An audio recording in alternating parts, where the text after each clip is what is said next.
সত্যি কি আমাদের পৃথিবীতে এলিয়েন আছে নাকি নেই?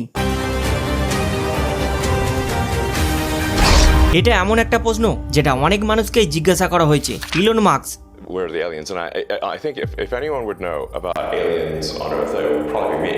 BRAC Obama, When it comes to aliens, there are some things I just can't tell you on air. এমনকি নাসাকেও। that we have been trying to understand and explore and figure out for a really long time. আর এলিয়েনদের নিয়ে অনেক মুভিও আছে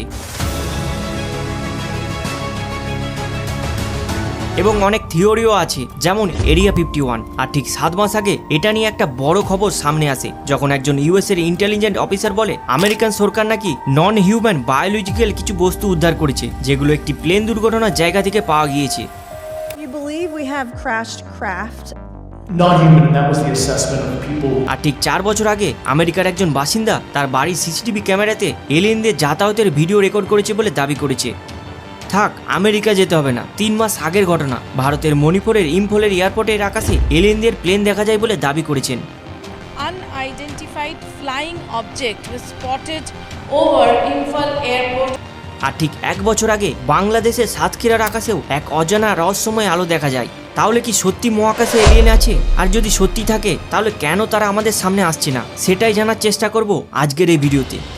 কলকাতায় কি দেখা মিলেছে UFO, এই কথাটা শুনলেই আমাদের সকলের মনের মধ্যে দেখবেন কিরকম একটা কৌতূহল জন্মায়। তোর মণিপুরের আকাশে উঠতে দেখা গেল রহস্যজনক এক উড়ন্ত বস্তুকে।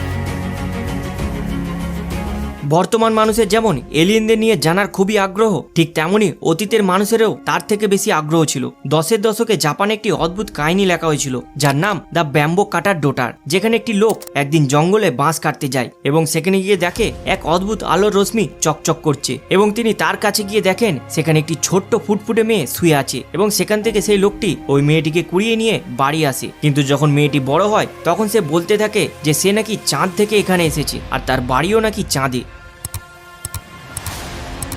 এখানে একটা জিনিস লক্ষ্য করার বিষয় হলো, পুরনো দিনে যত এলিয়েনদের নিয়ে গল্প কাহিনী আছে সবেতেই আপনি চাঁদকে দেখতে পাবেন। এর অন্যতম একটা কারণ হলো তখন টেকনোলজি এখনকার মতো অত উন্নত ছিল না, আর পৃথিবী থেকে মহাকাশের গ্রহদের মধ্যে চাঁদকে সব থেকে বড় কোনো গ্রহ হিসেবে দেখতে পাওয়া যেত। এই জন্য হয়তো তখনকার মানুষ এত কিছু গল্প কাহিনী চাঁদকে নিয়ে অনুমান করত।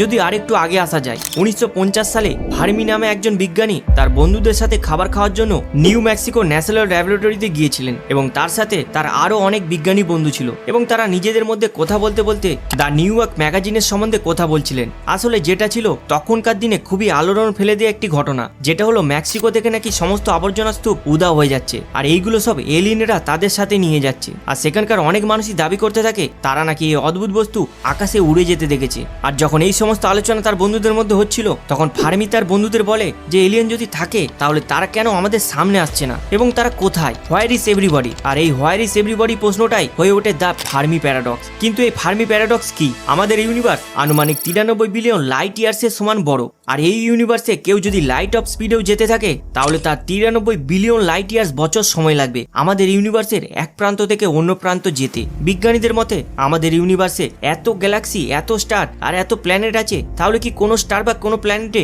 এলিয়েন থাকতে পারে না? আর তাছাড়াও যদি সত্যি এলিয়েন থাকে তাহলে আমরা কেন তাদের দেখতে পাই না, আর কেন তারা আমাদের সাথে দেখাই বা করছে না? আর এটাই হলো ফার্মি প্যারাডক্স। ফার্মির মতে হতে পারে আমাদের মহাকাশের কোনো গ্রহে এলিয়েনের অস্তিত্ব আছে, কিন্তু তারপরেও আমাদের কাছে প্রমাণ করার মতো কোনো তথ্য নেই, যার জন্য ফার্মির এই প্রশ্নটাই অনেক বিজ্ঞানীদের জ্বালাতন করেছে।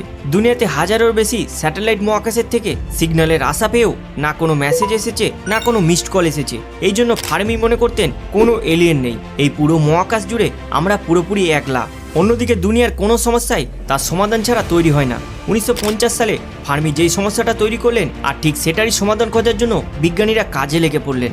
আর 1974 সালে ফার্মি প্যারাডক্সের সমাধানের আলোচনার জন্য একটি পেপার বের হয়, যেখানে তার কিছু উদাহরণ দেওয়া হয়, যেমন এলিয়েন দেখতে কেন পাওয়া যায় না, তার কিছু গুরুত্বপূর্ণ কারণ হতে পারে, ধরুন জীবন খুবই মূল্যবান আর আনুমানিক 3 বিলিয়ন বছর ধরে এখানে প্রাণের অস্তিত্ব আছে।